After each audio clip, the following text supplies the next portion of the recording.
सुप्रभात बच्चों। आज मैं अर्पणा शुक्ला आप सभी का सेंट लॉरेंस स्कूल की ऑनलाइन कक्षा में बहुत बहुत स्वागत करती हूँ। आज मैं कक्षा 6 के बच्चों को पाठ नीलकंठ पढ़ाने जा रही हूँ, जो महादेवी वर्मा की लिखी हुई कहानी है। उन्होंने पक्षियों की प्रकृति का मानवीय संवेदना के आधार पर बहुत ही अनूठा चित्रण किया है। मोर मोरनी के इर्द गिर्द घूमता कथानक वास्तव में मन को द्रवित कर देता है और कहानी का उद्देश्य है कि बच्चों के अंदर पशु पक्षियों के प्रति प्रेम दया भावना को जागृत करना। कहानी प्रारंभ होती है प्रयाग जैसे शांत और सांस्कृतिक आश्रम नगर में नखास कोना एक विचित्र स्थिति रखता है। वस्तुतः वह स्थान जहां खरगोश, कबूतर, मोर, चकोर आदि जीव जंतु पिंजड़े में रहते हैं। जीव जंतु तथा उनके व्यापारी अस्पताल के सामने पटरी पर छोटे छोटे घरों में निवास करते हैं। एक दिन लेखिका महादेवी वर्मा अपने अतिथि को स्टेशन पहुंचाकर लौट रही थी तो उन्हें चिड़ियों खरगोशों की दुकान का ध्यान आया और उन्होंने ड्राइवर को उधर की ओर चलने का इशारा किया। बड़े मियाँ चिड़िया वाले की दुकान के निकट पहुंचते ही उन्होंने सड़क पर आकर ड्राइवर को रुकने का संकेत दिया। मेरे कोई प्रश्न करने से पहले, लेखिका कहती हैं कि मेरे कोई प्रश्न करने से पहले ही उन्होंने कहना प्रारंभ किया, सलाम गुरुजी। पिछली बार आने पर आपने मोर के बच्चों के लिए पूछा था। शंकरगढ़ से एक चिड़ीमार 2 मोर के बच्चों को पकड़ लाया है। वह मोर है, एक मोर है और एक मोरनी। आप पाल लें। मोर के पंजों से दवाई बनती है, सो ऐसे ही लोग खरीदने आ रहे थे। आखिर मेरे सीने में भी इंसान का दिल है, मारने के लिए ऐसे मासूम चिड़ियों को कैसे दे दूं? टालने के लिए मैंने कह दिया, गुरुजी ने मंगवाए हैं। वैसे यह रोजगार ही खराब है, बस पकड़ो पकड़ो और मारो मारो। बड़े मियाँ के भाषण की तूफान मेल के लिए कोई निश्चित स्टेशन नहीं था। मतलब जब बड़े मियाँ बोलते थे तो बोलते ही रहते थे। सुनने वाला थक कर जहाँ रोक दे वही स्टेशन मान लिया जाता था। इस तथ्य से परिचित होने के कारण ही मैंने बीच में उन्हें रोक कर पूछा, मोर के बच्चे कहाँ हैं? बड़े मियाँ के हाथ के संकेत का अनुसरण करते हुए मेरी दृष्टि नजर एक तार की छोटी सी पिंजड़े पर पहुंची, जिसमें तीतरों के समान 2 बच्चे बैठे थे। एक मोर है, यह मान लेना कठिन था क्योंकि पिंजड़ा इतना छोटा था और वे मोर के बच्चे जाली में गोल फ्रेम से जड़े चित्र जैसे दिखाई दे रहे थे। मेरे निरीक्षण अर्थात देखभाल के साथ साथ बड़े मियाँ मोर की तारीफ में भाषण दिए जा रहे थे। ईमान कसम गुरुजी, चिड़ीमार ने मुझसे इस मोर के जोड़े के नगद 30 रुपए लिए। बहुत कहा, भाई जरा सोच तो, अभी इनमें मोर की कोई खासियत भी नहीं है और तू इतनी बड़ी कीमत मांगने चला है। पर वह मेरी क्यों सुनने लगा। आपका ख्याल करके अस्ता पस्ता कर देना ही पड़ा। अब आप जो मुनासिब समझें वो दे दें। इसलिए 30 चिड़ीमार के नाम के और 5 बड़े मियाँ के ईमान के और इनाम उनको देकर मैंने वह छोटा पिंजड़ा अपनी कार में रखा। तब मानो वह जाली के चौखटे का चित्र जीवित हो गया। दोनों बच्चों के झटपटाने से लगता था मानो पिंजड़ा ही सजीव होकर उड़ने लगा। घर पहुंचने पर सब कहने लगे, तीतर है, मोर कहकर आपको चिड़िया वाले ने ठग लिया। इस पर महादेवी वर्मा जी ने नाखुश होकर, अप्रसन्न होकर कहा, मोर के क्या सुरखाब के पर लगे हैं तो पक्षी ही, चाहे तीतर हो या बटेर। क्या लंबी पूंछ ना होने के कारण वह उपेक्षा के योग्य हैं? पहले अपने पढ़ने लिखने के कमरे में उनका पिंजड़ा रखकर उसका दरवाजा खोला, फिर 2 कटोरी में सत्तू की छोटी गोलियां और पानी रखा।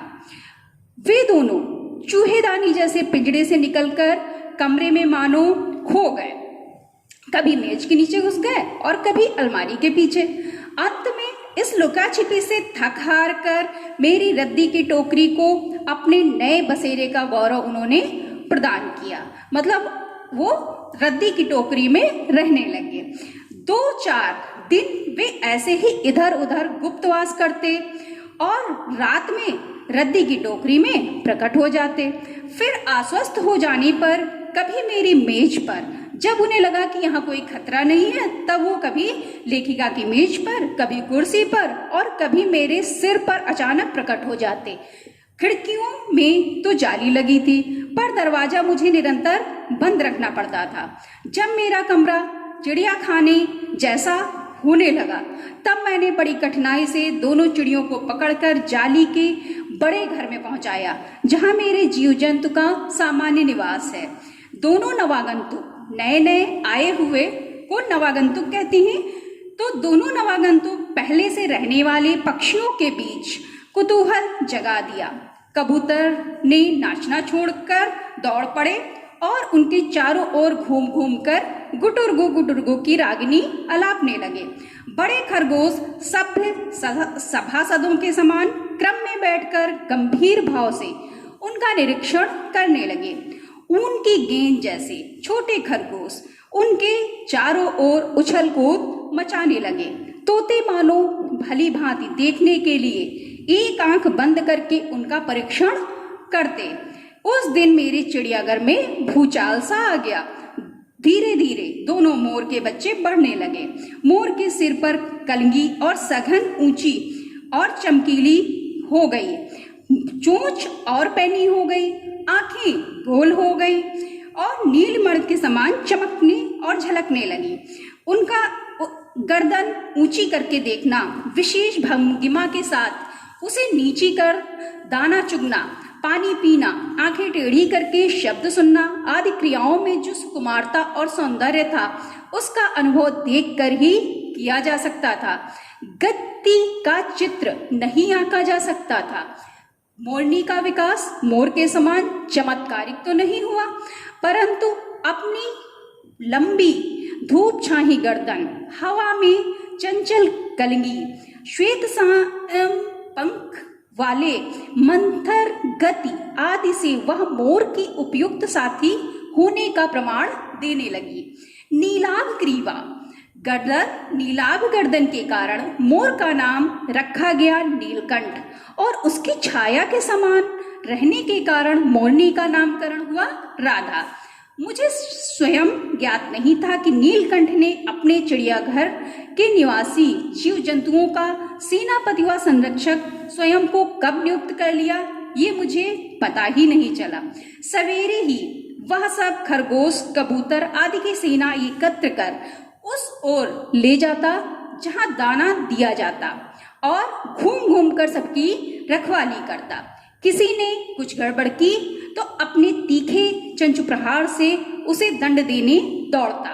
खरगोश के छोटे और शरीफ बच्चों को वह चोंच से उनके कान पकड़कर ऊपर उठा लेता और जब तक वे चिल्लाने न लगते उन्हें अधर में लटकाए रहता, मतलब उन्हें बीच में ही लटकाए रहता।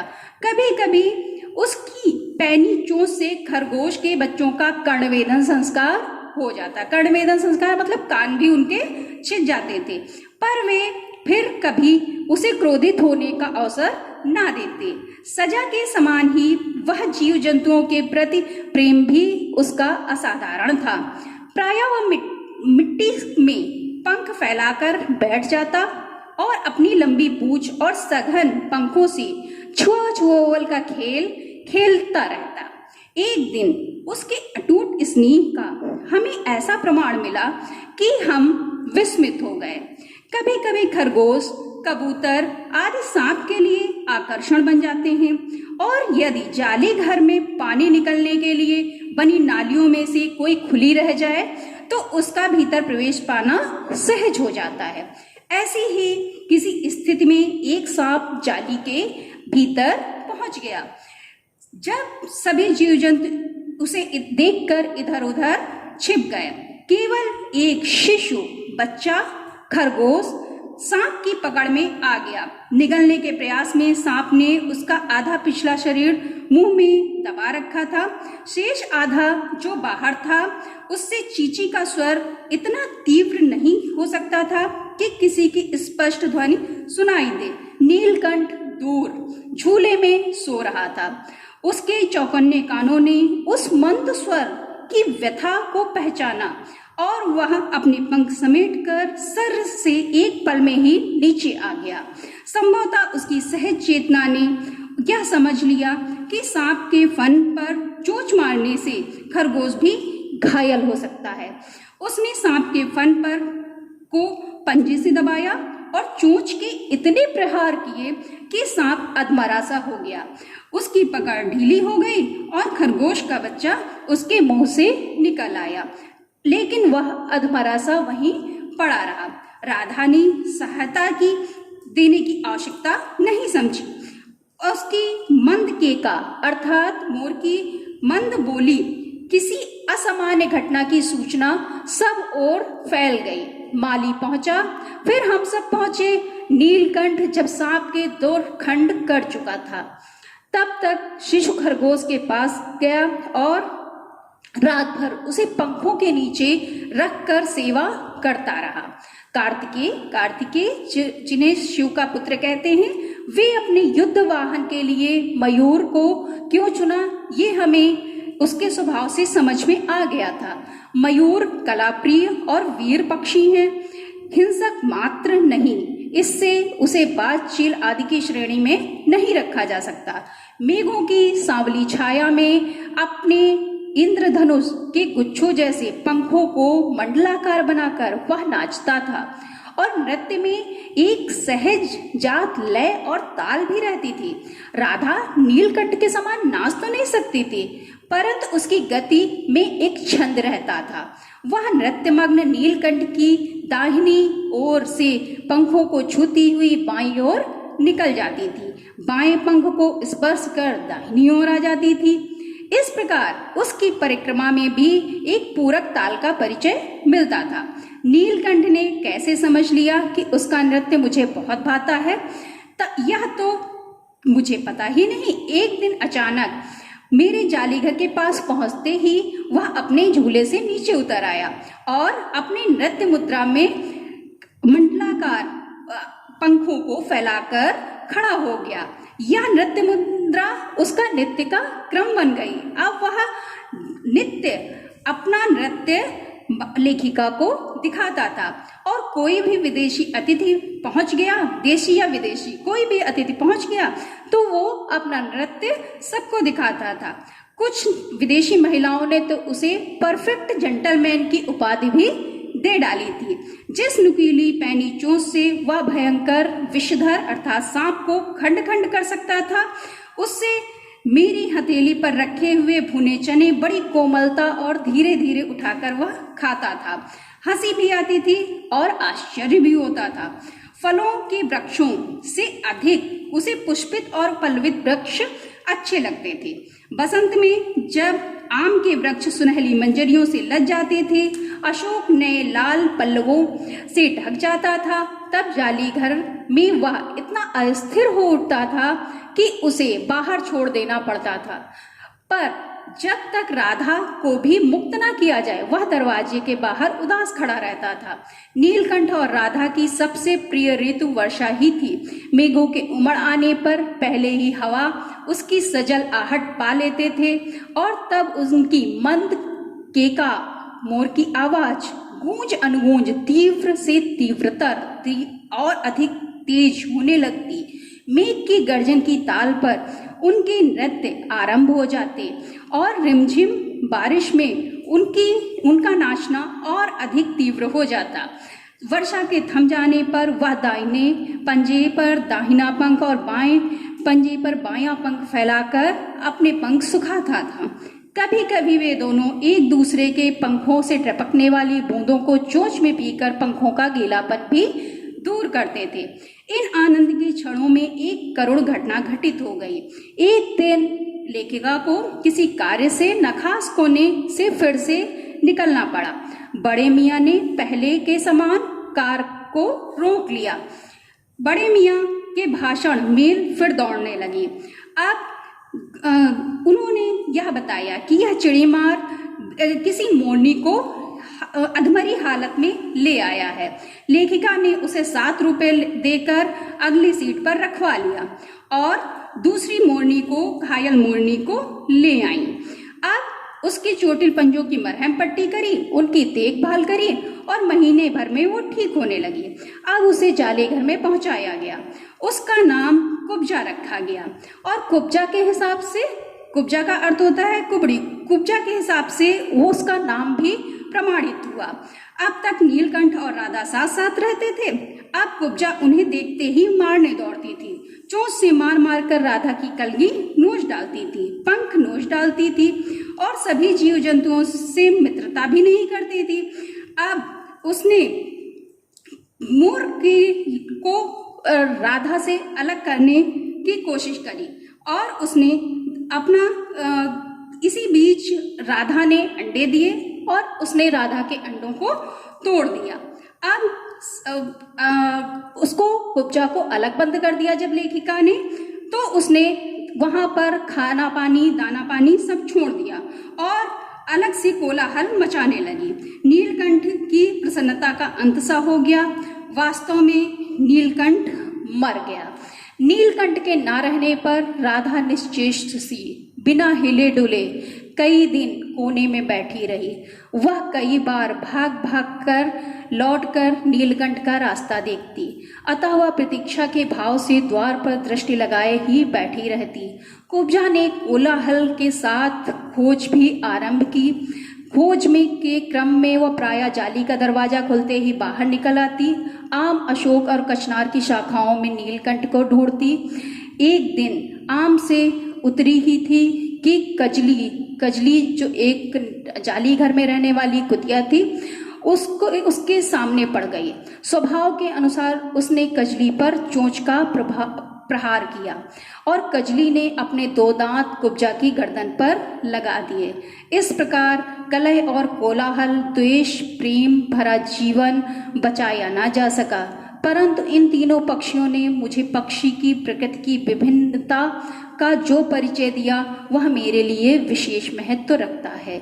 इस प्रकार महादेवी वर्मा जी पक्षी प्रेमी, जीव जंतु प्रेमी थी, लेकिन इन तीनों नीलकंठ और राधा और कुब्जा में अलग अलग स्वभाव होने के कारण नीलकंठ का अंत हो गया और राधा ही बची और कुब्जा अपने स्वभाववश अपनी गति को प्राप्त हुए। इस पाठ यहीं पर समाप्त होता है। धन्यवाद।